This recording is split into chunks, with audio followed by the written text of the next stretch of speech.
This is why it said in the Bible, if you just look at a woman, you have committed adultery with her in your heart.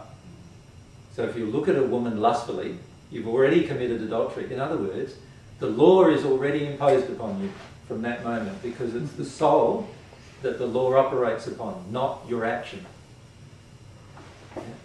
Now the action causes further damage to your soul, and there's another law associated with that as well from God's perspective, but the actual cause is the soul's desire.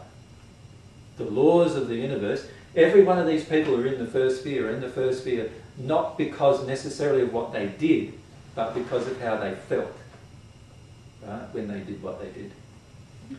You look at the first example that we had today, that group of spirits who were there. She said, I didn't do anything wrong when I was on earth. I did not murder when I was on earth. I didn't do anything damaging to other people. I don't understand why I'm here. But she had feelings within her, and the feeling within her was, those people are lesser than I am. Does that make sense? Mm-hmm. That's the feeling that was within her, and that caused her to be in that location. Does that make sense? Just the feeling within her. She didn't even act upon it. She didn't murder any of them, right? She didn't even realize it was wrong at first. And she didn't even realize it was wrong, but it was still the feeling within her. It's not always wrong to hire someone to help you to work, or if you pay them adequately and provide the job for them. Certainly. That's not wrong. Certainly. I don't know what the circumstances were there slaves. Yes, they were servants. She called them servants, but AJ referred to them as slaves. So maybe you got a different picture. Well, no, they were servants, but they treated them as slaves. They treated them like you can't interact. What was it? Do you remember her father's emotions? Well, actually, I could probably feel. There were pictures coming from her in her mind about things that happened as she was discussing it. And one of the pictures was when she had an act of kindness towards one of these servants, her father punished her for her act of kindness to one of the servants. Right?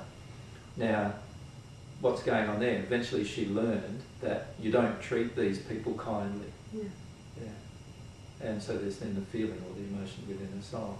Now, in her case, quite a lot of these emotions came from others, came from her father and her mother and so forth. So there are very few law of compensation effects she will need to work through for herself.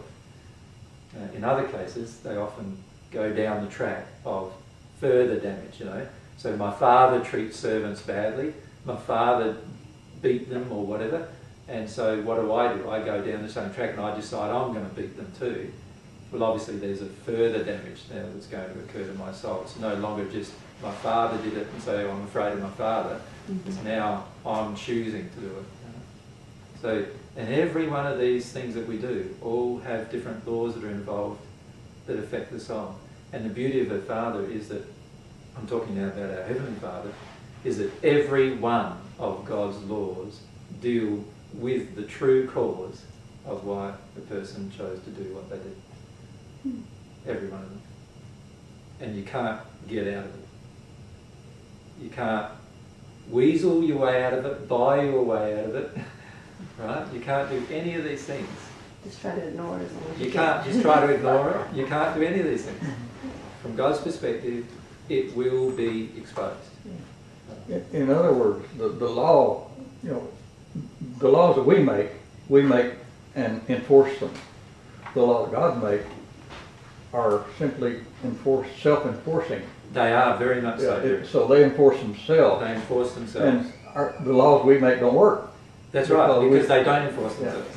In 1962, I taught 1 year at school in Texas, and then I went to California and taught a year there. Yeah. I was absolutely amazed at the laws that they had in California in 1962. Yeah. And the whole school system was gone. If we make more laws, we have more tests, we do more of these things, we'll finally get what we want. Exactly. And it hasn't been working. Exactly. It never works. And it never will. Yeah. And we're kind of slow on the uptake sometimes. Yeah, but this is the problem. We think if we do more of the same, that it's going to be better result. But more of the same of what does not work still does not work. Exactly. Exactly. and we don't come to realise that. Mhm. Whereas this is the beauty, once you learn more and more about God's laws, you start seeing the perfection of every one of them, and you start seeing how beautiful the whole thing is, in the sense that they're all self-governing.